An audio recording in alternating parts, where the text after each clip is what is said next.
এই পৃথিবী থাকতো গো ফুল পাখিহীন, এই পৃথিবী থাকতো গো মায়া মোহহীন, যদি না পেতাম তোমার মায়ারি হাত, যদি না পেতাম তোমার মায়ারি হাত। ও গো মা তুমি এই পৃথিবীর শ্রেষ্ঠ নিয়ামত, বলেন ও গো মা তুমি এই পৃথিবীর শ্রেষ্ঠ নিয়ামত, এই ধরনের শ্রেষ্ঠ নিয়ামত, তোমারই পদতলে রয়েছে জান্নাত।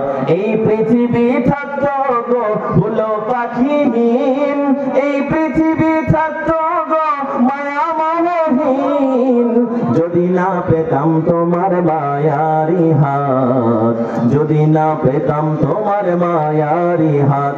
ও গো মা তুমি এই ধরনের শ্রেষ্ঠ নিয়ামত, এই পৃথিবীর শ্রেষ্ঠ নিয়ামত, তোমারই পদতলে রয়েছে জান্নাত, তোমারই পদতলে রয়েছে জান্নাত।